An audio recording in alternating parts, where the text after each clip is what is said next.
कुलदीप यासाठी थांबवलंय कारण आपण बारामतीत गेलेलो आहोत। शरद पवारांकडनं सुप्रिया सुळेंच्या प्रचाराची सुरुवात होतीये। पुणे जिल्हाध्यक्ष अमोल देवखाते यांच्या शुभ हस्ते आमदार रोहित दादा,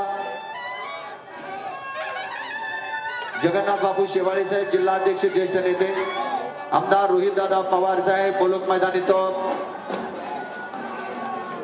युगेंद्र दादा पवार युवकांचा आशास्थान आणि खजिनदार विद्या प्रतिष्ठान बारामती या ठिकाणी कुस्तीगीर संघाचे संचालक एस एन बापू जगताप साहेब, बारामती तालुका अध्यक्ष वनिताताई बनकर, तालुका महिला अध्यक्ष सौ सुरेखा शेलार, या गावच्या सरपंच सुभाषजी ढोले साहेब, ज्येष्ठ नेते अमोलजी भुसे, प्रदेश कार्यकारिणी या ठिकाणी आमचे महारुद्र पाटील साहेब, ओबीसी संघटनेचे नेते ॲडव्होकेट इनामदार वकील साहेब,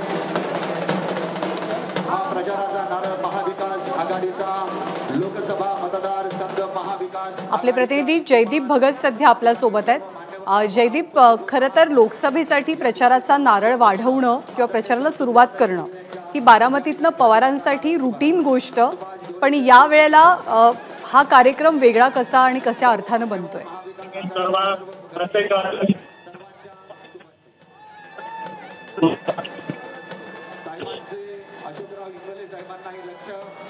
काही तांत्रिक अडचणींमुळे जयदीपपर्यंत आपला आवाज बहुधा पोहोचू शकत नाहीये, परंतु सुप्रिया सुळे यांच्या प्रचाराला आजपासून सुरुवात झाली आहे। काल त्यांनी उमेदवारी अर्ज दाखल केला आणि बारामतीतनं यंदाची ही निवडणूक अनेक अर्थांनी वैशिष्ट्यपूर्ण असेल। फक्त राज्यच नाही तर देशाचं लक्ष या बारामती मतदारसंघाकडे। आतापर्यंत पवार कुटुंबातली व्यक्ती या निवडणुकीसाठी उभी राहायची आणि पवार कुटुंबातलीच व्यक्ती जिंकायची।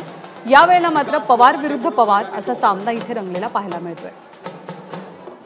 साहित्यिक लेखक प्रख्यात वक्ते एबीपी माझा, उघडा डोळे बघा नीट।